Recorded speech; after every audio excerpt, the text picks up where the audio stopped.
Magandang araw po mga kawangis ko. Ito ay inyong lingkod, Anton Olson. Sa mga kapwa ko OFW dyan sa Middle East, yung Kinsayed. Sa mga nakasubscribe na sa akin, syukran katir. Sa mga hindi pa nakasubscribe dyan sa akin, please lang, subscribe din naman ako.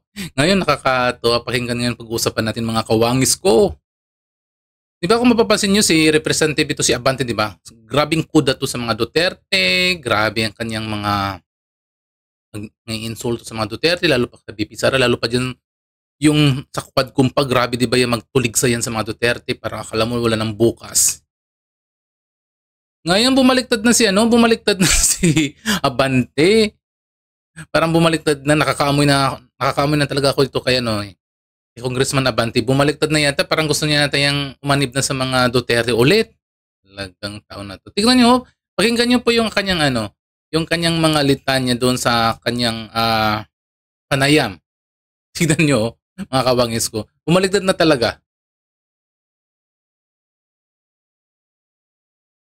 Itong appeals chamber, maglalabas na ng desisyon para to decide once and for all na dito sa issue ng interim release ni former President Digong ni PRRD.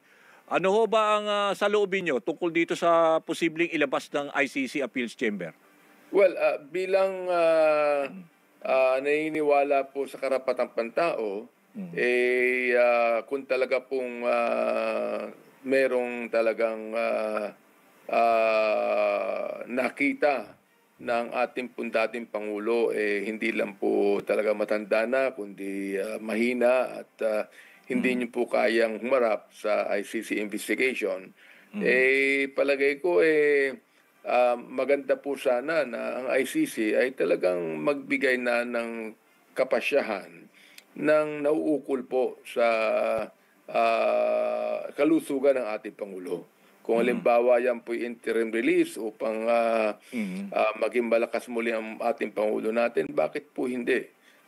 Naniniwala po tayo that the President can face the allegations against him kung siya po ay malinaw ang kaisipan at malakas. Pero kung mahina po yan at may sakit po yan at talaga namang hindi na po pwedeng umarap pa sa ICC, bigyan po ng pagkakataon na interim release. Palagay ko sa kanya pong kalagayan, hindi naman po siya talaga maaaring makatakas.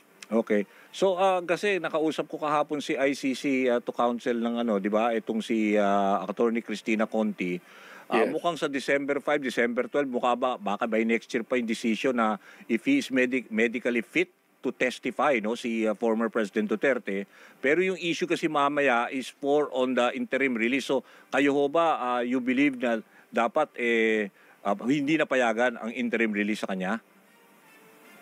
Kung halimbawa he's still fit, no? Sinasabi po naman ng Vice President he is fit at malusog po siya, bakit hindi po siya pwedeng humarap? Pero kung talagang mahina po siya at talagang meron po siyang sakit, mas maganda na tinamaigi po ng ICC ang mga bagay na ito. Open kayo, if ever, kung talagang hindi siya medically fit to testify. Open po ako sapagkat naniniwala po ako na na mas mahalaga yung kalusugan po ng tao, and I think that he could be able to face the allegations against him. Okay. Kung maganda po yung kaisipan niya at kung maganda yung kanyang pangangatawan. Kaya nga, payag kayo na... Hindi pwede. Hindi naman natin pwedeng pilitin yan. Kaya nga, payag kayo if ever na bigyan siya ng pagkakataon for interim release for humanitarian reason? If meron pong dahilan talaga when it comes to humanitarian reason, why not? Why not? Okay. In a third country or dito sa Pilipinas? Well, whatever the ICC would actually recommend, di ba? Kung yan sa ibang bansa na magiging maganda ang kalagayan niya and he could be able to have a real good medical examination o sa Pilipinas, whatever it might be, payag po ako dyan as long as our former president is medically fit to face the allegations against him. Okay. Basta whenever the need arises na kailangan siya mag-testify, he should be available. So Yes, okay lang sa kanya, open kayo na bigyan siya ng pansamantalang kalayaan. Okay lang. Yes. Okay. Kasi medyo nagulat ako sa posisyon nyo ngayon. Dati kasi inaiba Pero dahil ngayon, consider nyo yung medical condition. Anyway. Well, kasi may mga pagbabago yan, Danny. I mean, he's not really getting any younger anymore. Now, kung talagang ini-insist ng mga anak niya na walang problema kay Presidente at he is okay and he is medically fit, but hindi, no? Pero the thing is, kung talagang sinasabi na meron siyang health condition na ganyan, ako naman naniniwala po naman tayo na I don't think of anyone that would be that is not medically fit to be able to face the allegations. Kung yan talaga medically fit yan, he can face all the allegations against him, but not. Di ba mga kawangis ko? Tingnan niyo, bumaliktad na. Bumaliktad na talaga si Abante. Abante atras-atras bumaliktad. Gusto na talaga na mabigyan ng interim release si Duterte. Nakakatuwang mamang to. Ang mamang to nakakatuwa kasi yung doon sa grabe, gigil na gigil, di ba yung doon sa sa Kongreso? Gigil na gigil sila sa Sara, gigil na gigil sila sa mga Duterte. Lahat na lang nagkakaroon sila ng press briefing, di ba? Halos araw-araw noon. Lalo pa sa impeachment trial, briefing. Tapos ito pa yung anak ni Abante, di ba? Siya pa yung naging spokesperson ng Congress. So ngayon mga kabangis, makikita nyo, tignan nyo. Nangangamoy na talaga, parang ang dami ng nagsisimula na nag-aalisan sa administrasyon. Kasi kung hindi siya bumalik, dapat magiging strong siya sa kanyang decision na dapat hindi pwedeng makauwi ng Pilipinas, hindi po bigyan ng interim release, hindi pwedeng mailipat sa ibang bansa. Kailangan maikulong, kailangan mapanagot.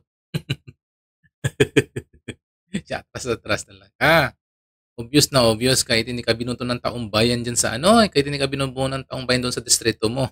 Hanggang ngayon, congressman ka pa rin. Diba? Napaka ng batas.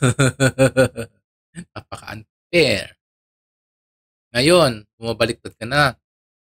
Pero isa ka sa mga nangunguna sa impeachment trial ni VP Sara. Diba? Isa sa nangunguna sa impeachment trial ni Sara. Isa yan sa nagpapatawag sa mga vlogger na umaayon sa mga Duterte alay. Yan sa Quadcom. So ngayon na nangyayari sa kanila ngayon is, tingnan mo, bumabaliktad na siya tungkol daw sa health. Nako, tigilan mo nga ako, Abante. Pagkabalimbing mo, tigilan mo na yan. Hindi yan nauubra sa mga Duterte supporters ang pagkabalimbing.